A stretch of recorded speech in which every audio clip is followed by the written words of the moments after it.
My name is McIntosh, and travel is my therapy. Well, my first job was one of those jobs where my co-workers were from different countries and they'll talk about their home life, and I would be excited to see how they live. And I was like, okay, let me not just hear about it, let me go out and see how the other side lives. Actually, it might sound very cliche, but my trip to New York, like being in such a big city, it was so different than being home here in the Bahamas, and you're no one there. And I like that vulnerability sometimes of traveling and no one knowing you, but there are also so many people while you're traveling that are so friendly, because I know that was the first time I took a subway and someone on the train, I was lost, and actually someone on the subway actually went with me to show me how to get back to my hotel.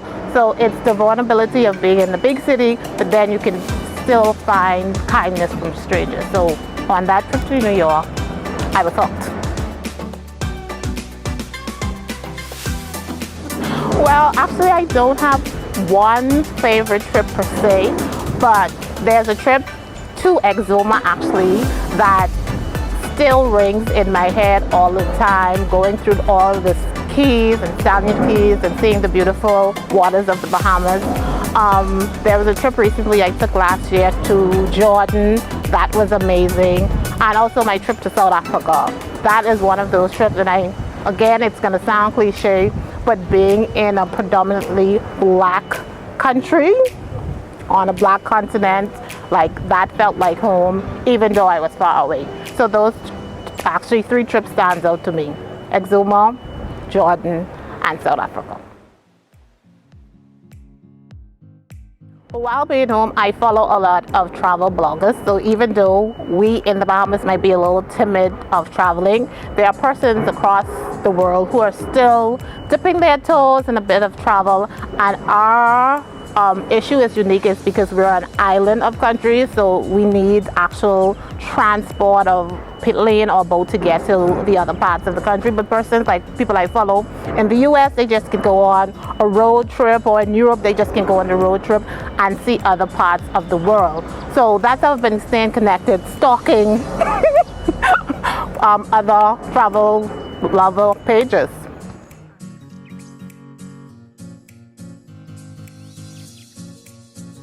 Well, our team was actually inspired and founded by Cutel Moore and her husband, and they wanted to showcase their love for travel with the world. Eventually, she was gracious enough to bring me and Sandy on to help, promote that sense of wanting Bahamians to get off this rock and to see the world. And there are times where you may see other people doing it who is a stranger to you, but our aim was allowing people to see Bahamians in other places so they too could feel that they can travel too. So what we have unique is because through the 3 of us, we've traveled to over 100 plus countries, and we bring the uniqueness of being able to design trips that are specific to you, what you want to do, and sprinkle in a little ideas that you might not have thought about before. Also, we started introducing group trips where if you were not so much of a solo traveler, or you don't have a bee to go with, or your friends acting, like they don't want to go, they can't get everything together, then you can join us on these group trips to just see the world.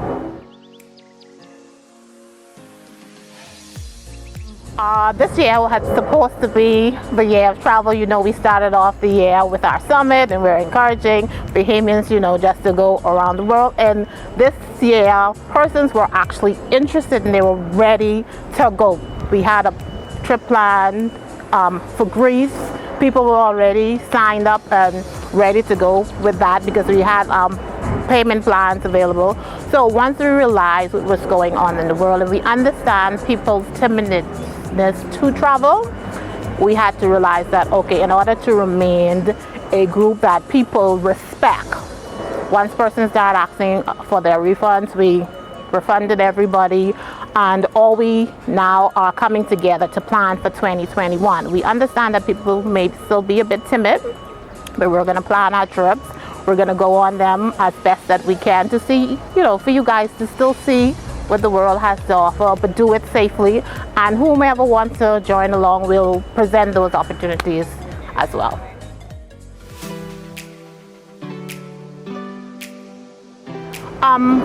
I can say for a personal trip that I had scheduled for my birthday, what we did was we made sure the bookings were where, when you book with some agencies, you don't have to really complete payment until once you cancel 48 hours before the actual date. So we had that leeway where we were still able to do cancellations, and then everyone knew how this thing, COVID, was affecting the world. So in my opinion, I feel like there was a lot of give and take, and then when it came to tickets, it was some of those situations where, because we would have had travel insurance, you would have gotten refunded, or it would be those situations where the airline would have told you, okay, we may not be able to reimburse you, but you are able to use this ticket. We'll make it an open ticket, and you'll be able to use this at the end of the year. We'll see how the state of travel is at that time, and then we can have another discussion. So I feel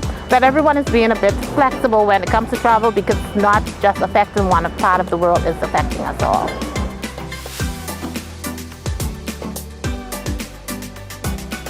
So actually we had a lot of locals ready to get on board. We took our first trip to Long Island with a group of 6 persons, and that was an amazing trip. We had Eleuthera planned up, but you know how these things happen. You're ready to go, and then things change. The government make plans and you just have to readjust, and that's the same thing as our international trips. We had to reach out to persons who are interested in the local trips and advise them of what's going on. Persons who were like, okay, you can hold on and we'll see what happens. There were persons who say, no, we're not feeling it anymore. So we just did our refund and did some adjustment, and we're just sitting tight and waiting to see what happens. But it's still a little iffy at the moment, because you know how at the clip of a finger something should change. And we want, when people travel, they're not anxious on their trip because they don't know if they could return home, if this is going to shut down, if this is going to close. So for now, we're just watching the play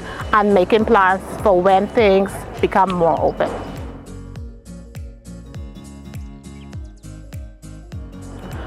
I'm optimistic about international travel at the moment, only because I'm seeing a bit of it being sprinkled about as you follow other international bloggers. For example, we all have this joke that Tulum tired of everybody because Mexico is one of those countries that doesn't have too many restrictions. There are other countries that are doing the same thing, and persons are eventually stepping out, testing the waters, making sure they're doing it safely. There's also a travel company that I follow, and he's making plans to do a trip in December, and it seems like persons are interested. So I'm thinking internationally it's happening. It's just us in the Bahamas.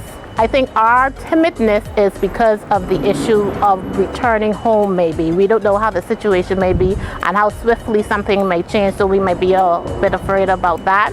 But also I feel that once we feel comfortable that we can go from inter-island to inter-island, we're gonna start doing it. What we're not too happy about are having to go someplace and have to quarantine, and that's understandable. I'm going to this place to see the island, so quarantine really doesn't mesh well with that.